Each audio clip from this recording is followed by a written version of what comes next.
Okay, so we're diving into this whole teacher workload thing in the Philippines. Yeah. I have this friend there. She's a teacher, amazing with kids, Right. but always swamped with work. I mean, grading papers at 2 a.m., planning lessons, it's like Yeah. it's a common story, right? Absolutely. Teacher burnout is a global issue. It feels like every government's got a new policy for it. Yeah. But we're going deep on how the Philippines is tackling this with DepEd Order Node 005-2024. Yes. Dep Order Catchy. Right. But seriously, we've got the actual documents, not just like news reports. We do. We've got the Department of Education's order itself and the implementing guidelines. Oh, wow. So that's DepEd Memorandum No. 053 Melio 2024. Okay. Both from this year. So we are really getting into the weeds here. Wow, the nitty-gritty. All right, let's break it down. The title is, it's a mouthful, Rationalization of Teachers' Workload in Public Schools and Payment of Teaching Overload. Even I feel overworked just reading that. Right. So Rationalization is key here. It's not about less work. It's about smarter work. yeah. The goal is to try to maximize the time that teachers are actually spending teaching. Okay, that makes sense. Yeah. So how does it actually work? Are we talking like nap pods in the teacher's lounge? Like self-grading quizzes? Well, not quite. Those wouldn't be bad ideas. The policy mandates an 8-hour workday for teachers, which isn't new. But here's the shift. 6 of those hours must be dedicated to classroom teaching.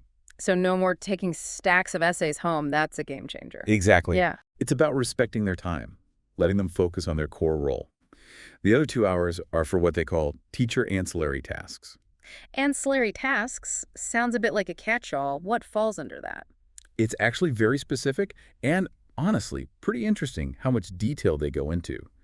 The order lists activities like lesson planning, training sessions, checking student work, parent-teacher conferences, even classroom management. Classroom management. You mean like just managing a classroom? That's now an ancillary task. Right. It really highlights how much teachers are juggling, even outside those 6 hours of instruction. And it's not just about the tasks themselves, but also where they're done. These ancillary tasks can be done at school or outside of school hours. Ah, so it's about flexibility too. Now they have like official permission to not be at their desk at 5:00 p.m. Precisely. It's about creating a healthier work-life balance, which has been linked to, reduce burnout and better teaching in the long run. Yeah. This is really making me think about what actually makes like a good work environment, even beyond teaching, Like autonomy over your time seems huge. Absolutely. And it's something that's often overlooked in these discussions about workload. Yeah. But before we get, too philosophical, Right. we still have to cover what happens when teachers have those inevitable extra duties. Right, because life, and especially like school life, rarely fits neatly into these like 6-hour chunks. Exactly. And this is where the payment of teaching overload part of the title comes in. Any teaching beyond those initial 6 hours is considered overload. And crucially, it must be compensated. So no more guilt-tripping teachers into covering classes for free. Right. I like it. Yeah, it's all about fairness, recognizing the value of a teacher's time. And they don't just say, you'll be compensated. They have a whole formula for calculating the prime hourly teaching rate to determine exactly how much teachers get paid for overload. Yeah. They even have a flow chart for it. Flowcharts. Okay, now that's dedication. Bureaucracy with a purpose. It highlights how seriously they're taking this issue. Yeah. They're not just throwing out like vague promises. They're setting very clear expectations and procedures. Okay, I'm picking up what you're putting down. But what about those times when teachers go above and beyond even their like regular duties? Like when they're organizing the school play or doing home visits. Right. So that's where things get really interesting with this concept of vacation service credits. Okay. Or VSC. So it's like earning extra vacation time for going the extra mile. Wait, extra vacation days. Yeah. Now that's a perk I can get behind. Tell me more. So certain activities beyond that 8-hour workday, like parent-teacher conferences outside of school hours, home visits, even mentoring other teachers can earn you VSC. 8 hours of eligible service translates to at least 1.25 vacation service credits. Okay, so it's like they're saying, we see you teachers putting in this extra effort and we value that. Exactly. It's recognition and reward, which could go a long way in boosting morale and ultimately, teacher retention. But there's a twist. A twist. Don't tell me they take it back. Oh, no, not quite. It's more nuanced than that. Yep. You can use VSC for additional vacation time. Okay. but it can also be used to offset absences due to illness or unexpected appointments. Ah, so it's kind of like a safety net, too. You're covered if life throws you those curveballs. Exactly. It provides flexibility while acknowledging that teachers have lives outside of school, too. Okay, so we've covered teaching, ancillary tasks, overload pay. We even have bonus vacation days. Right. Is there anything else on a teacher's plate according to this policy? One more thing, and it's a big one. Teaching-related assignments. So these are additional roles that teachers might take on, Okay. like school coordinators, trainers, Yeah. advisors for student government, things like that. So even more responsibility. Aren't they worried about, overloading these teachers? That's the key they are. The policy specifically states that teachers with teaching-related assignments cannot be overloaded with teaching duties. So if they have one of these roles, their teaching load is adjusted to make sure they're not exceeding that 6-hour teaching limit. Okay, so there's some built-in protection against turning these extra roles into, burnout factories. I like that. Yeah, it's about balance. It's Yeah. about recognizing expertise and ensuring that teachers are, utilized effectively without being exploited. So we've kind of laid out the groundwork here. Teaching hours defined, extra work paid, even vacation time is, influenced by this. But how does this actually work in practice? Right, so that's where the implementing guidelines come in. Okay. And that is a whole other level of detail. You're saying we're going even deeper into the bureaucratic rabbit hole. Oh, yeah. Buckle up. Oh my gosh.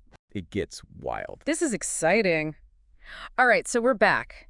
And we're, armed with these official Department of Education documents ready to tackle this. We are. Let's talk implementation. Yeah, implementation. What's the game plan for putting this policy into action across, thousands of schools and hundreds of thousands of teachers? That's a lot. Right. Well, the first thing that jumps out is how thorough these documents are. It's not just broad strokes. They're giving us specific definitions, procedures, even flowcharts, to guide implementation. Oh. It's like they anticipated every single question and tried to preempt any confusion. It's like they've seen things go sideways before and they're like, not this time, we got this. Exactly. And it really reflects a commitment to making this work. For example, remember those vacation service credits, the VSC? Oh, yeah. The guidelines dedicate an entire section to outlining exactly what activities qualify for that, how they're tracked, how teachers can use them. It's very detailed. Okay, so they're not messing around. Not at all. But even with all these details, rolling this out nationwide, Oh, yeah. that's got to be a massive undertaking. Absolutely. This is where, as they say, the rubber meets the road. Right. The success of this whole thing really hinges on effective communication, training, and support for schools and teachers. Because a policy on paper is one thing, but actually changing how people behave in schools, Yes. that's a whole other ballgame. Huge. Yeah. Think about it. You've got school administrators who now have to adjust schedules, maybe hire more support staff, and just figure out the logistics of covering classes without, overloading other teachers. Then you've got teachers themselves. They have to adapt to a new way of working, track their hours, maybe even advocate for themselves to make sure they're being compensated fairly. It's a lot. And let's not forget the students in all of this. Of course, yes. I mean, they're the ones who ultimately benefit or not, from all of this. Exactly. So the big question is, will this actually lead to a better learning experience for students? Will teachers be, less stressed, more present in the classroom? Will they have more time and energy to create engaging lessons and provide that individual support that some students really need? Yeah, that's the million-dollar question. And honestly, it's not one we're going to have a definitive answer to for a while. It'll take time, yeah. But what we can do is look at some potential benefits, potential challenges of this policy and kind of use it as a springboard to think a little bit more deeply about teacher workload and what does education reform really look like? Absolutely, yeah. So we're in a little bit of speculation territory here, which I love. Yeah. But let's play devil's advocate a bit. What are some potential hurdles or concerns that jump out at you from these documents? Well, one thing that strikes me is the potential for inconsistency in implementation. Oh, interesting. Okay. You've got different schools, you've got different districts, potentially, different interpretations of these guidelines.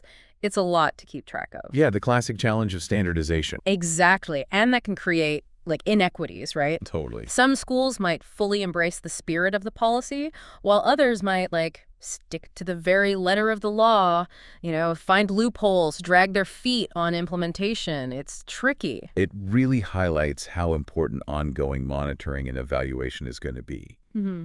The Department of Education can't just release this and wash their hands of it. They really need to keep an eye on how it's being implemented across the board, addressing consistencies and provide support. Yeah, it's that follow-through. And then there's the whole issue of resources. Like, if teachers are no longer expected to work beyond that 8-hour workday, who's picking up the slack? Right. Will there be enough support staff, technology, funding to handle all those tasks that, like, realistically probably do spill over? It's like when you squeeze a balloon. You push down on one part, right, and another part pops up somewhere else. Yes, a perfect analogy. And it kind of underscores the need for this, like, holistic approach to education reform, Addressing teacher workload, super crucial, but it can't be the only thing. It's a piece of the puzzle. Exactly. It has to be part of a larger strategy. Yeah. Adequate funding, smaller class sizes, reasonable curriculum demands. Right. And just like a culture that actually values and supports teachers as professionals. It's about the whole ecosystem, right? Yeah. And let's not forget, the broader societal context here. Teachers are often expected to be like all things to all people. Oh my gosh. Educators, counselors, surrogate parents, tech support, all while dealing with, increasingly complex challenges. Poverty, inequality, learning differences. It's a lot to ask. It is. And it really speaks to this need for like a systemic shift in how we view and support education, and by extension, our educators. 100%. Okay, let's bring it back to these specific documents for a second, though. Mm-hmm. Anything else strike you as like particularly interesting or revealing? There are a few things, actually. First, the emphasis on what they call master teachers really stood out to me. The fact that they have specific responsibilities for mentoring and coaching their colleagues. Okay. And that those responsibilities are actually considered part of those ancillary tasks. It speaks volumes. It's like they're saying, we recognize the experience and expertise of these like more seasoned teachers, and we want them to share that knowledge, support the growth of others. Exactly. It's a smart strategy, honestly, for building capacity within the system, fostering this culture of continuous learning. Yeah. It also suggests a move towards really valuing experience and mentorship, which isn't always the case in education systems that often prioritize like standardized testing and quantifiable outcomes. That's a really interesting point. It's like they're acknowledging the human element of education. Yes, absolutely. It's not just about delivering content. It's about creating that supportive and collaborative environment for both students and teachers. Yeah. Okay, another thing that jumped out at me was just the sheer volume of documentation and reporting required. Oh, yeah. I mean, we're talking multiple flowcharts, forms, procedures. It's a lot. Oh, yeah. There's a whole lot of paperwork involved. But I think it indicates a couple of things. One, it shows they're really serious about tracking the implementation of this. Yeah. They want to ensure accountability at every level. No room for ambiguity here. No, not at all. All right. It also suggests that they're anticipating potential pushback or resistance to this change. Which makes sense. Yeah, it's a big change. So by having everything really clearly documented, monitored, they can address any challenges or inconsistencies as they come up. It's about that transparency and making sure everyone's literally on the same page. Right, exactly. And it just speaks to the complexity of like enacting large-scale policy changes, especially in a system as multifaceted as education. Totally. So we've talked about this potential benefits, the challenges, the emphasis on mentorship, the like bureaucratic machine behind all of this. But what does this all actually mean for like someone listening to this deep dive right now? That's the question, right? And I think it boils down to this. The Philippines is undertaking a really fascinating experiment here, one that has the potential to significantly impact the lives of, teachers, students, the whole system. And while we don't have all the answers yet, I think, diving into these details has given us some valuable insights into how complex teacher workload is, the challenges of education reform, and just how important it is to create a system that actually values and supports the people who are dedicating their lives to teaching. 100%. Yeah. It's a good reminder that education isn't just about the numbers and data. It's about people. It's about people. It's amazing to think that a policy document, something you'd expect to be like dry and technical, could spark such a like philosophical conversation about the very nature of teaching. I know, right? No. But it speaks to the fact that education is about so much more than just numbers and data. Yeah. It's about people. It's about relationships. It's about inspiring a love of learning. And that brings us back to the listener. Yes. What do you hope people take away from this deep dive? Especially those who might be thinking, okay, that's interesting, but I'm not a teacher in the Philippines. What does this have to do with me? That's a great question. Yeah. And I think it has everything to do with them. Because even if you're not a teacher, you're probably a learner. Sure. You've probably had teachers who made a difference in your life. And you almost certainly live in a society that relies on a well-educated population. That's a good point. So what we're talking about here, it's bigger than just one policy in one country. Right. It's about recognizing how important it is to invest in our educators, to create systems where they can thrive and do their best work. Exactly.